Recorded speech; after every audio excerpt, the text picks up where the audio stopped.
बिस्मिल्लाहिर्रहमानिर्रहीम। अस्सलाम वालेकुम स्टूडेंट। आज हम स्टार्ट करने वाले एक्सरसाइज 24.1। इससे पहले कि तमाम चैप्टर्स जो हैं वो चैनल पर अपलोडेड हैं, प्लेलिस्ट मौजूद हैं, आप लोग वहाँ से जो है उसको उन क्वेश्चंस को सीख सकते हैं, उन चैप्टर्स को पढ़ सकते हैं। ठीक है, आसानी से आपको प्लेलिस्ट में चैप्टर्स सीक्वेंस वाइज मिल जाएंगे। अब यहाँ पर कह रहे हैं कि क्वेश्चन नंबर 1 स्टार्ट करते हैं। इन ट्राइंगल ए बी सी, सही है, ये ट्राइंगल है A B C, D E parallel A B, D E parallel A B, कौन सी नई बात बताई, ये तो हमें पता चल रहा है कि पैरेलल है। वो लाइंस जो कभी ज्वाइन नहीं होती, एक दूसरे से कभी जाकर नहीं मिलती, वो पैरेलल होती हैं। ठीक है, अच्छा, अब कहने फाइंड मेजरमेंट एंगल सी ई। ठीक है, यहाँ पर आपको तीनों की मेजरमेंट दी हुई है, देखें कैसे। मेजरमेंट एंगल बी जी, बी डी की 6 सेंटीमीटर थी, 6 सेंटीमीटर ही है, मैंने यहाँ पर लिख दिया। Measurement angle D C 12 centimetre, measurement angle A E 5 centimetre. ठीक है, अब हमें मालूम जो करना है वो है सी ई। अच्छा, ये बता दूं कि आप लोग जो चैप्टर पढ़ रहे हैं उसका नाम है ratio and proportion. Ratio and proportion के बारे में चैप्टर 18 में मैंने शॉर्ट सा इंट्रोडक्शन दिया है, आप लोग वहाँ से उसकी वीडियो देख सकते हैं। और उसके अलावा बता दूं कि रेशोज मतलब प्रोपोर्शन ये होता है कि किसी भी दो क्वांटिटीज के दरमियान जो हम कंपैरिजन करते हैं ना, वो कहलाता है रेशियो एंड प्रोपोर्शन। ठीक है, अब जैसे कि यहाँ पर आपको गिवन क्या क्या है, पहले तो मैं जल्दी लिख लेती हूँ। सही है, जो जैसा गिवन है ना बिल्कुल एज इट इज में लिख रहा हूँ। अब आपको क्वेश्चन में बी डी जो गिवन है वो है 6 सेंटीमीटर। फिर डी सी आपको गिवन है 12 सेंटीमीटर। ए ई आपको गिवन है 5 सेंटीमीटर। और आपको जो मालूम करना है वो है सी ई।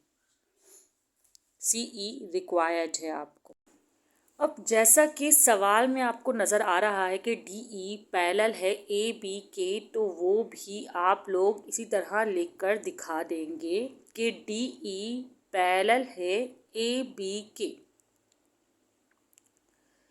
अब आपको क्या करना है, अब आपको इसके जो रेशोज़ हैं, प्रोपोर्शन है, उनको लिखना है। जैसे कि सी ई बराबर है, C E is equal to C D. ठीक है, सी डी अभी आप लोग यहाँ पर लिख लेंगे। सही है, अब उसके अलावा क्या है यहाँ पर, उसके अलावा आपको ये देखना है कि ए ई बराबर है बी डी के। आप लोग बी डी भी कह सकते हैं और डी बी भी। अब जो ये वाली लाइन है वो यहाँ पर आ गई और ये वाली लाइन जो है इसे हमने यहाँ पर लिख दिया। अब चलें इसकी वैल्यूज़ को प्लेस करते हैं। सी ई तो ऐसा ही रहेगा क्योंकि इसे हमें मालूम करना है, और जो ए ई है ना वो वहाँ जाकर हो जाएगा मल्टीप्लाई। तो सी डी की जो वैल्यू है, बल्कि ये वैल्यू है ए ई की 5, तो मैंने वो लिख दी। सही है, और सी डी की वैल्यू है 12, तो अब मैं यहाँ पर 12 लिख देती हूँ। सही है, और डिवाइड में क्या है, बी डी, और बी डी की वैल्यू है 6 सेंटीमीटर, तो वो मैंने यहाँ पर लिख दिया। अब कैंसिलेशन करते हैं, 6 1 ज़ा 6, 6 2 ज़ा 12, और 5 2 ज़ा 10, तो यहाँ पर आंसर जो आपके पास आ जाएगा वो होगा 10। ये क्वेश्चन यहाँ पर सॉल्व हो गया, आपने सी ई की वैल्यू मालूम कर ली है। ये क्वेश्चन नंबर 2 है जो बिल्कुल क्वेश्चन नंबर 1 की तरह ही है, इसलिए मैं इसको कंपेयर करते हुए करवाना चाह रही थी, इसलिए इसी पेज पे मैंने इसको लिखा है। अब देखिए इसमें कहा क्या गया है, सेम टू सेम क्वेश्चन है, बस वैल्यूज चेंज हैं आपके पास। और क्या कहा गया है, कहा है कि भाई ये मेजरमेंट एंगल आपके पास ए पी गिवन है। सही है, मेजरमेंट एंगल ए पी है 5x-3, मैंने यहाँ पहले कुछ और लिख लिया था। सही है, तो पहले तो मैं डाटा इसका बना देती हूँ जो आपको गिवन दिया हुआ है। सही, मेजरमेंट एंगल नहीं है, एंगल क्यों बोली, measurement line A P 5x-3, और फिर मेजरमेंट पी बी लाइन जो आपको दी हुई वो 2 है। फिर ए क्यू आपको गिवन है जो कि है 2x+1 और इसी तरह आपको QC गिवन है जो कि है 3। सही। और आपको जो रिक्वायर्ड है वो है x। इस बार आपको चारों जो है वैल्यूज दी हुई हैं और आपको x निकालना है। क्वेश्चन होगा बिल्कुल इसी तरह सॉल्व। क्या किया आपने कि कंपेयरिंग की थी, तो आप यहाँ पर भी कंपेयरिंग ही करेंगे। कंपेयरिंग किस तरह करनी, सॉरी कंपेयरिंग नहीं की थी हमने, बताया था कि भाई आपने जो कंडीशन दी है यहाँ पर भी पैरेलल कहा है कि ये पी क्यू जो है वो बी सी के पैरेलल है, तो बिल्कुल है। तो आप यहाँ पर लिख देंगे भाई P Q parallel B C. सही है। उसके बाद क्या था, डेट इज वी नो, आप क्या कर सकते हैं, पी क्यू का two side A C and P A B proportionally. इसको जैसे मैंने किसी और तरीके से करवाया था और यहाँ मैं आपको कोई और वर्डिंग लिखवा रही हूँ ताकि आप दोनों तरीके से कर सकते हैं। पी क्यू जो है वो कट कर रहा है ए सी को, ठीक है, और ए बी को proportionally. P Q cut two side AC and AB proportionally। इस तरह आप लोग इसको पहले बताएंगे।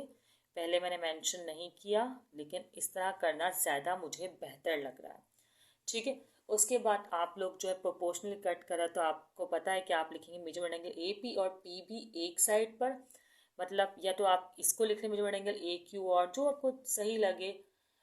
तो मैं पहले मेजरमेंट एंगल AP लिख रही हूँ, एंगल नहीं मेजरमेंट AP, पता नहीं एंगल क्यों बोल रही, मेजरमेंट AP, ठीक है। और फिर मैं लिख रही हूँ PB। सही है। हम ये दोनों भी पहले लिख सकते हैं, AQ और QC भी पहले लिख सकते हैं। इससे फर्क नहीं पड़ता कि इजिकल टू के इस साइड कौन सी वैल्यूज जो है वो होनी चाहिए x निकालने के लिए। और फिर इस साइड हम लिखेंगे AQ और QC। उसके बाद वैल्यूज़ को प्लेस करना है। क्या वैल्यूज़ है, AP की वैल्यू है 5x-3। जो वैल्यूज़ है मैं वही वैल्यूज़ जो है वो प्लेस कर रही हूँ। और फिर 5x-3 और 2 और ये 2x+1 और 3, 2x+1 और 3, ठीक है। अब आपको क्रॉस मल्टीप्लाई कर दें इसका, जैसे सिंपल अलजेब्रा को आप सॉल्व करते हैं। ये 3 यहाँ पर आके मल्टीप्लाई हो जाएगा 3 5x-3 और ये इसी तरह 2 इस साइड पे मल्टीप्लाई होना 2x+1। इनको आप करें अब multiply, 3 5s are 15x, 3 3s are 9, 2 2s are 4x, 2 1s are 2। इस तरह आपने करना है। फिर x वाली वैल्यूज़ को एक तरफ कर लें और जो कांस्टेंट वैल्यूज़ हैं इनको आप एक तरफ कर लें, तो माइनस का 9 इजिकल टू के इस साइड पॉजिटिव का 9 हो जाएगा, 2 एज इट इज़ पॉजिटिव 9, ठीक है। और ये 15x एज इट इज़ और ये प्लस का 4x नेगेटिव का 4x हो जाएगा। अब क्या करना है, अब आगे सॉल्यूशन करते हैं। 15 में से 4 जब आप माइनस करेंगे तो आएगा 11x और यहाँ पे 2 + 9 अगर आप ऐड करेंगे तो ये भी 11, ठीक है। 11 यहाँ पे मल्टीप्लाई में है इजिकल टू के इस साइड आकर हो जाएगा ये डिवाइड और ये हो जाएगा कैंसिल, तो आ जाएगा आंसर आपके पास 1। ये आपके पास आ गई x की वैल्यू। अब क्वेश्चन नंबर 3 कर लेते हैं। आप लोग इस क्वेश्चन का भी स्क्रीनशॉट ले लें। क्वेश्चन नंबर 3 है आपके पास, कह रहे हैं कि prove that the line drawn parallel to the parallel sides of trapezium. पहले तो मैं ट्रेपेजियम ड्रॉ कर लूँ। ट्रेपेजियम एक ऐसी शेप होती है जिसकी 2 साइड्स पैरेलल होती हैं और 2 साइड पैरेलल नहीं होती हैं, ठीक है। तो ये है आपका ट्रेपेजियम, सही है। उस पर कह रहे हैं कि आप करें line draw parallel to the parallel lines. ये दोनों लाइन पैरेलल हैं और ये दोनों लाइन पैरेलल नहीं है, तो मुझे जो लाइन ड्रॉ करनी है वो parallel to the parallel line करनी, तो मैंने यहाँ ड्रॉ कर दी। ये लाइन मैंने ड्रॉ की, ठीक है। अब आगे का कह रहे हैं, पहले तो इनका नाम रख लें आप, फिर आगे की बात देखते हैं। AB और C और D इस तरह, और फिर इसको आप EF कहते हैं क्योंकि ABCD आपने यूज़ कर लिया। और ये डिवाइड करें प्रोपोर्शनली, बिल्कुल सही, हमने इसको कंसिडर कर लिया। अब अगर हमें सॉल्यूशन करना है और प्रूफ करना है तो ये एक थ्योरम है एक तरह समझ। ये मैंने ट्रेपेजियम तो बना दिया, लेकिन अब कंस्ट्रक्शन की मैं पहले हेडिंग जो है वो अप्लाई कर रही हूँ। क्यों? क्योंकि हमने कंस्ट्रक्ट किया है, अभी भले ही इन्होंने सवाल में किया है वही काम हमने किया है, लेकिन हम यहाँ मेंशन ज़रूर करेंगे। हमने क्या ड्रॉ किया है? हमने ड्रॉ किया है ये EF ड्रॉ किया है, EF जो कि पैरेलल किसके है? AB के भी पैरेलल है और DC के, मतलब CD के भी पैरेलल है, या DC कहें बल्कि इसको, क्योंकि जब AB आप यूँ करें तो DC भी यूँ कहेंगे। अब उसके अलावा ना, अगर आपको सॉल्व करना है, इसको प्रूव करना है जो कि कह रहे हैं, तो आपको ट्रायंगल एज्यूम करना पड़ेगा। अगर हम किसी ट्रेपेजियम को यूं ट्रांजैक्ट करें तो आप देखें दो ट्रायंगल्स बन गए हैं। एक ट्रायंगल क्या कहलाएगा? BDC, और एक ट्रायंगल आपके पास क्या बन गया? AGB। तो दो ट्रायंगल आपके पास कंस्ट्रक्ट हो गए हैं, सही। और आपको ये प्रूफ करना है कि ये प्रोपोर्शनली डिवाइड है। तो आप इसको किस तरह लिखेंगे? पहले तो मैं यहाँ पर टू प्रूफ की हेडिंग अप्लाई कर दूँ। नहीं, टू प्रूफ की हेडिंग से पहले मैं ये तो लिखूँ जो मैंने ड्रॉ किया है। क्या किया? ज्वाइन किया है। ज्वाइन किसको किया है? B और D को ज्वाइन किया है। तो मैंने यहाँ लिख दिया है कि मैंने B और D को ज्वाइन किया है। तो यहाँ पर ये वाली बात भी हो गई। अब मैं कर रही हूँ टू प्रूफ की हेडिंग अप्लाई। और टू प्रूफ क्या कर रहे हैं हम लोग? प्रूफ करना है कि ये वाली साइड का रेशो और ये वाली साइड का रेशो बराबर है। तो मतलब DE और EA is equal to CF FV। ये आपको प्रूफ करना है। अब ट्राइंगल भी आपने अज्यूम कर लिए हैं तो आप इसको स्टार्ट कर सकते हैं। अब आप 1/1 ट्राइंगल का अज्यूम करें। आप पहले यूज़ कर लें ट्राइंगल ADB। अच्छा, इस पॉइंट को O कह दें, ठीक है, क्योंकि अब हम जब ये ट्राइंगल लेंगे तो इसलिए हमें इसको OD और OB सपोज करना पड़ेगा। तो अभी मैं यूज़ कर रही हूँ ट्राइंगल AD और B। अब इसकी कौन सी साइड है? D। एक साइड तो यही होगी ना, तो मैं इसको एज इट इज लिख लेती हूँ कि DE सही है और EA। और इस साइड में क्या होगा? इस साइड में होगा OD और OB, या DOBO, जो भी लिखना चाहे लिख सकते हैं। तो मैं फिलहाल OD और OB लिख रही हूँ, ठीक है। ये दोनों आपस में प्रोपोर्शनली इक्वल हैं। अब आप क्या करें? दूसरे ट्रायंगल में क्या कह रहे हैं? अगर हम दूसरे ट्रायंगल को देखें, मैं यहाँ पर कर लेती हूँ कि दूसरे ट्रायंगल में जो क्या है, ट्रायंगल BDC या CDB, जो भी आपको बोलना है, तो मैं लिख लेती हूँ ट्रायंगल CDB। ये मुझे थोड़ा सा ज़्यादा इजी लग रहा है।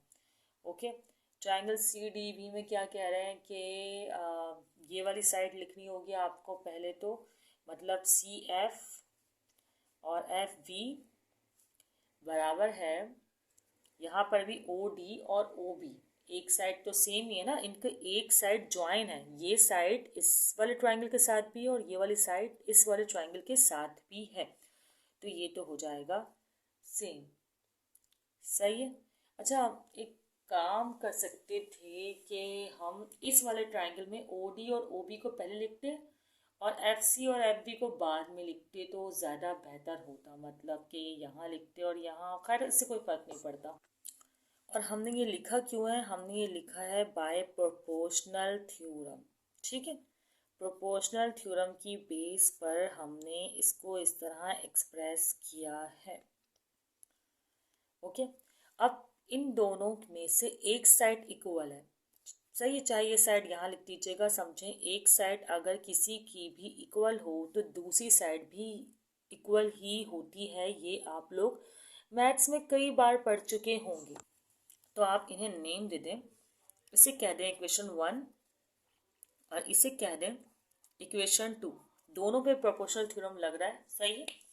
और फिर आप कहें कि फ्रॉम इक्वेशन 1 एंड 2, क्योंकि आपने फ्रॉम इक्वेशन 1 एंड 2 से रियलाइज़ किया कि इसकी एक साइड जो है वो इन दोनों इक्वेशंस की इक्वल है, सही है। तो इसका मतलब दूसरी दो साइड्स भी जो है वो इक्वल ही होंगी, जो कि हमें प्रूव करना है। तो आप लोग यहाँ पर लिख देंगे कि D E A is equal to C F और एफ बी या बी एफ, जो भी बोलना है आप लोग को, इससे कोई फर्क नहीं पड़ता। अब आप यहाँ मेंशन कर लें कि हेंस प्रूव्ड। ओके, जो क्वेश्चन में रिक्वायर्ड था कि they are proportional equal. Done, screenshot ले लें आप लोग इस क्वेश्चन का। अब क्वेश्चन नंबर 4 में स्टूडेंट्स ये कह रहे हैं कि prove that the line segment drawn through the mid point. पहले मैं डायग्राम ड्रॉ कर ली। अब ये मैंने डायग्राम ड्रॉ की, कह रहे prove that the line segment drawn through the mid point. Mid समझे ये मिड है, यहाँ से ड्रॉ करनी है of a side of a triangle parallel to another side. Parallel, तो इसका मतलब मुझे ये लाइन कुछ इस तरह ड्रॉ करनी है, मैंने कर ली। और अब ए बी सी में यूज़ कर चुकी हूँ तो इसका नाम रखूँगी जी ई। अब आगे क्या कह रहे हैं, of a side of a triangle and parallel to another side, ये भी हो गया। बाइसेक्ट द थर्ड साइड, तो हमें ये प्रूव करना है। तो एक्चुअली हमें क्या प्रूव करना है मैं आपको बताती हूँ। देखिए, पहले तो जो हमें गिवन है, पहले मैं उसको आपको बता दूँ। ठीक है, हमें गिवन ये है कि मिड पॉइंट है ना, तो इसका मतलब ये ए डी और बी डी बराबर हुए, क्योंकि मिड पॉइंट का मतलब है A D and B D equal. तो पहले तो मैंने यही लिख दिया कि ए डी बराबर है बी डी के। ए डी या बी डी बोलें या डी वी बोलें, एक ही बात है, इसके इक्वल है। और दूसरा आपको ये गिवन है कि डी ई और बी सी पैरेलल हैं। यही सवाल में कह रहे हैं ना कि दोनों पैरेलल हैं, हमने लाइन ड्रॉ करते वक्त इसी को तो कंसिडर किया था। ठीक है, और अब आपको प्रूव ये करना है कि अगर ये साइड के मिड पॉइंट है और ये दोनों इक्वल हैं तो ए ई और सी ई भी इक्वल है, मतलब दूसरी साइड का ए ई और सी ई भी क्या है, इक्वल है। तो मैं यहाँ पर लिख लेती हूँ कि ए ई इक्वल सी ई, ये हमें एक्चुअली करना है प्रूफ। वैसे तो एक ही बात है, लेकिन मैं ई सी ही लिखूँगी। सही है, ए ई और फिर फॉरन ई सी। ठीक है, ये इक्वल है।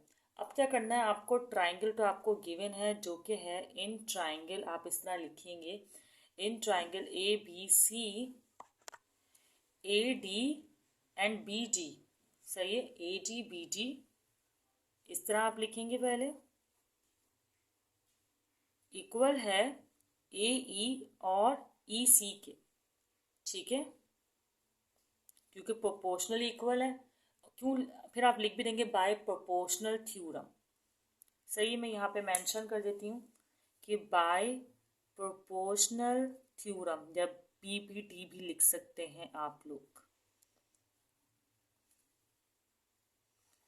सही है, अब क्या करना है आपको, अब एक और चीज़ आपको गिवन है, ये तो आपने लिख लिया।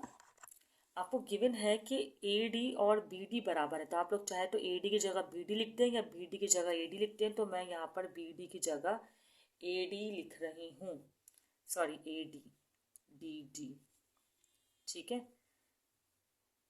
क्या हो गया, मुझे दो बार ए क्यों लिख रही हूँ, दोनों ए जी हैं। सही है, ए जी की जगह मैंने ए जी ही लिख दिया है, और ये है ए ई और ये ई सी।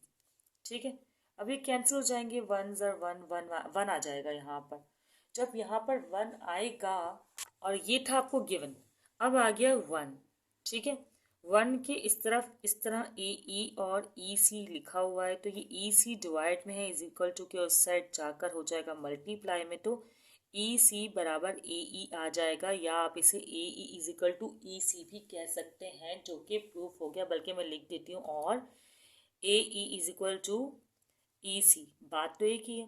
तो यहाँ पर आपने इसे प्रूफ कर दिया, और आप लोग यहाँ पर लिख सकते हैं हेंस प्रूफ। तो यहाँ पर क्वेश्चन हुआ मुकम्मल, आप लोग स्क्रीनशॉट ले लें इसका। अब है क्वेश्चन नंबर 5। क्वेश्चन नंबर 5 आपकी स्क्रीन पर नजर आ रहा होगा, कह रहा है कि prove that the line which divides the non parallel side. तो एक लाइन ये जो है ना, मैंने खुद कंस्ट्रक्ट की है, जो कि डिवाइड कर रही है नॉन पैरेलल साइड को। ये नॉन पैरेलल साइड्स हैं, ठीक है, इसको डिवाइड कर रही है। ठीक है, अब प्रूव करना है कि डिवाइड करिए प्रोपोर्शनली। सही है, is parallel to the third side. अब थर्ड साइड ये भी हो सकती है, ये भी हो सकती है, लेकिन क्योंकि ये दोनों के ही पैरेलल है, सही है, तो हमने इस लिहाज से एक कंस्ट्रक्शन कर ली, और ये आपके पास एक डायग्राम शो हो गई। अच्छा, इस लाइन को मैंने नाम कह दिया एल। सही, अच्छा, अब जो मैंने किया है ना, वो मैं वर्डिंग में भी मेंशन कर देती हूँ। ठीक है, देखिए मैंने लिख लिया, in a trapezium A B C D line L which divide A B and sorry A D है, क्योंकि लाइन एल डिवाइड कर रही है A D and B C को, ये लाइन डिवाइड कर रही है, सही। एट ई एंड एफ, इनको मैंने इन पॉइंट्स को कह दिया ई और एफ, क्योंकि ए बी सी डी तो मैंने नेमिंग कर लिए। अब क्या करना है हमने, अब प्रोपोर्शनली इक्वल का मतलब तो आपको पता है ना, प्रूफ करना है, ये तो आपने कंस्ट्रक्शन की है। तो प्रोपोर्शनली इक्वल का मतलब ये है कि अब हमें बताना ये है कि ए ई प्रोपोर्शनली इक्वल है बी एफ के और डी ई प्रोपोर्शनली इक्वल है सी एफ के, ये एफ सी के, जो भी आप कहें एक ही बात है। चलें अब हम इसको लिख कर दिखाते हैं, सही है, okay. A E line is equal to B F या एफ वी, सही है, तो मैंने लिख दिया बी एफ, ओके। फिर आप देखें क्या है, ए ई के बाद क्या है, ई डी, तो ई डी किसके बराबर होगा, सी एफ के, तो यहाँ पर मैंने सी एफ लिख दिया, ओके। ये क्या है, आपस में प्रोपोर्शनली इक्वल हैं, या एफ सी लिख दें, बात एक ही है, ओके। अब आपको जो प्रूफ करना है वो ये है कि जो ये लाइन एल है ना, ये पैरेलल है डी सी के भी, बल्कि पहले कर देते हैं ए बी के भी, और ये लाइन एल पैरेलल है सी डी के भी या डी सी के, यहाँ अगर ए बी बोला तो वहाँ डी सी ही बोला, ठीक है। इसके क्या है, पैरेलल है। अच्छा, ये मेजरमेंट लाइन है, अगर मैंने एंगल बोला है ना तो ये बाय मिस्टेक बोला है मैंने। अब देखें हमें गिवन क्या था, सही है, गिवन ये था कि ये वाली जो आपने लिखा है ये आप इसे फौरन कॉपी कर लेंगे, ई एफ मतलब sorry A E measurement line A E is equal to measurement line B F, सही है, और measurement line E D is equal to measurement line F C, okay. ये बराबर था, ये गिवन था आपको, आप चाहे तो यहाँ पे मेंशन कर दें कि ब्रैकेट में गिवन, सही है। प्रोपोर्शनली आपको डिवाइड किया तो इसका मतलब ये आपको गिवन था। फिर आपने कंस्ट्रक्ट किया आपने, यहाँ पर भी आप ये मेंशन करें, ठीक है। फिर आपने कंस्ट्रक्ट किया एक लाइन जो कि पैरेलल है थर्ड साइड के। अब थर्ड साइड आप चाहे तो ए बी सपोज करें या पहले डी सी सपोज करें, मर्जी है, तो मैं ए बी सपोज कर रही हूँ, ठीक है। ये आपने की थी कंस्ट्रक्शन, ओके। अब आप अगर देखें, अगर डायग्राम को मैं आपको शो करूं, तो अगर ये लाइन एल ए बी के पैरेलल है तो ये लाइन डी सी के भी पैरेलल हुई, तो हम यहाँ पर बस डायरेक्टली लिख देंगे, सही है। So L also parallel to D C, क्यों पैरेलल है, बिकॉज क्यों पैरेलल है, बिकॉज हम जानते हैं, ये एस वी नो कर दें, ठीक है। क्या पैरेलल है, A B parallel D C, इसलिए ये भी पैरेलल है, तो ये प्रूफ हो गया। एक्सरसाइज 24.1 जो है यहाँ पर कंप्लीट हो गई है। प्रीवियस एक्सरसाइजेज चैनल पर अपलोडेड हैं। अब और एक्सरसाइजेज जो है वो आहिस्ता आहिस्ता हम लोग चैनल पर अपलोड करते रहेंगे और आप लोग को सिखाते रहेंगे। दुआओं में याद रखिएगा। अल्लाह हाफ़िज़।